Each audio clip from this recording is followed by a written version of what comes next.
Terdapat 8.043 orang meninggal kegiatan belajar secara daring atau online Selatan seorang Kota pelajar Utara di Kota Goa, Gorontalo Sulawesi nekat Selatan mengakhiri bunuh diri. hidupnya dengan cara Pelajar kelas gantung 2 diri sekolah di menengah rumahnya atas pada Rabu mengakhiri siang. hidupnya dengan memikir.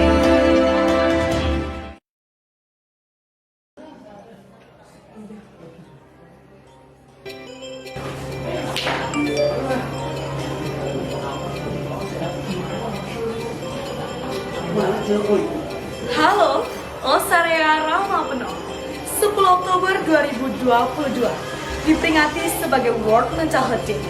Menurut Organisasi Kesehatan Dunia WHO, peringatan ini bertujuan untuk meningkatkan kesadaran tentang kesehatan mental di seluruh dunia.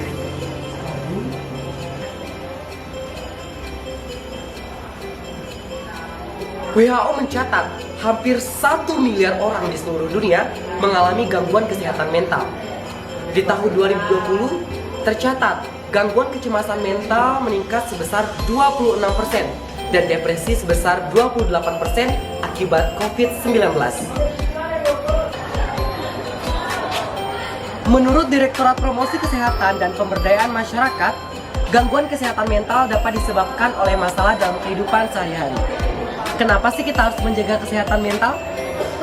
Kesehatan mental dapat mempengaruhi interaksi atau hubungan dengan seseorang, serta dapat menurunkan prestasi di sekolah dan produktivitas kita.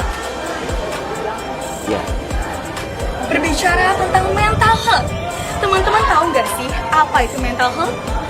Dikutip dari merdeka.com, mental health artinya kesehatan mental. Dan perlu kita ketahui bahwa kesehatan mental ini dipengaruhi oleh peristiwa sehari-hari seseorang sehingga berdampak sangat buruk bagi perilaku serta kepribadiannya. Nah, teman-teman semua, ada beberapa jenis kesehatan mental yang sering kita temui.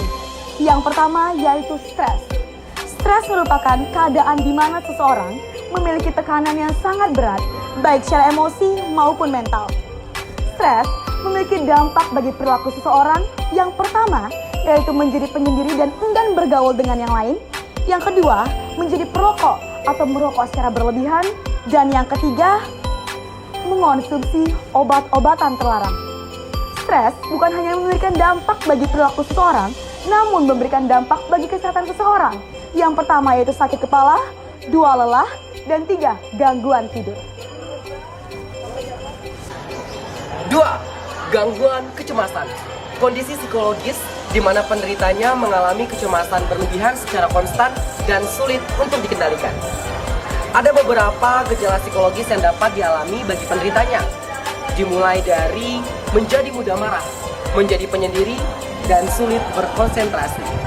Adapun gejala fisik yang dapat dialami bagi penderita gangguan kecemasan, yaitu lelah, pusing, serta sulit tidur. Ada beberapa faktor yang dapat memicu gangguan kecemasan. Yang pertama, akibat intimidasi. Yang kedua, pelecehan seksual. Dan yang terakhir, masalah di dalam maupun di luar lingkungan keluarga. 3. Depresi. Pada usia remaja 15-24 tahun memiliki persentase depresi sebesar 6,20%. Sebesar 80-90% kasus ini merupakan akibat dari depresi. Dan di Indonesia sendiri terdapat 10.000 jiwa yang bunuh diri akibat depresi atau setara dengan setiap 1 jam terdapat kasus bunuh diri.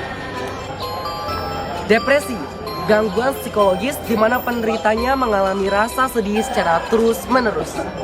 Depresi dapat menyebabkan masalah fisik, cara berpikir, serta mengubah cara berperilaku seseorang.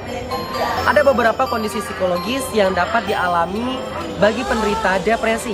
Yang pertama, rasa sedih terus-menerus, bahkan menangis secara terus-menerus. Dan yang kedua, kehilangan ketertarikan atau motivasi untuk melakukan sesuatu. Depresi juga dapat memberikan dampak bagi kesehatan seseorang yang mungkin bisa terjadi. Yang pertama yaitu gangguan tidur dan badan terasa lemah. Dan yang kedua yaitu perubahan siklus menstruasi bagi wanita. Dikutip dari halodoc.com, ada beberapa upaya dalam mencegah terjadinya gangguan kesehatan mental. Yang pertama, melakukan hal positif dan tetap aktif secara fisik. Yang kedua, memiliki pikiran yang positif. Dan yang ketiga, mencari bantuan profesional jika diperlukan. Dan yang terakhir, jangan lupa selalu mendekatkan diri kepada Tuhan yang Maha Kuasa. Karena tadi sudah ada pencegahan, tentunya pasti ada pengobatan. Pengobatan yang perlu dilakukan bagi seseorang pengidap kesehatan mental. Yang pertama yaitu psikoterapi, yang kedua minum obat-obatan, yang ketiga rawat inap, dan yang terakhir support group.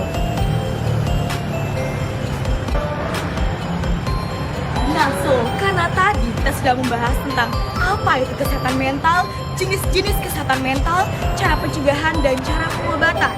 Nah, sekarang aku mau nanya nih sama kamu, apa sih peran generasi muda dalam menghadapi kondisi tersebut nih? Nah, Tam, peran generasi muda dalam menghadapi kondisi tersebut adalah merangkul seseorang yang tengah berjuang dalam gangguan kesehatan mental. Mereka perlu dukungan dari orang-orang terdekat. Hal-hal positif yang diberikan oleh keluarga dan teman-teman dapat menjadi penyemangat serta motivasi untuk sembuh dari gangguan kesehatan mental. Yuk jadi pemuda yang sehat fisik, sehat mental. Kita muda, kita bisa.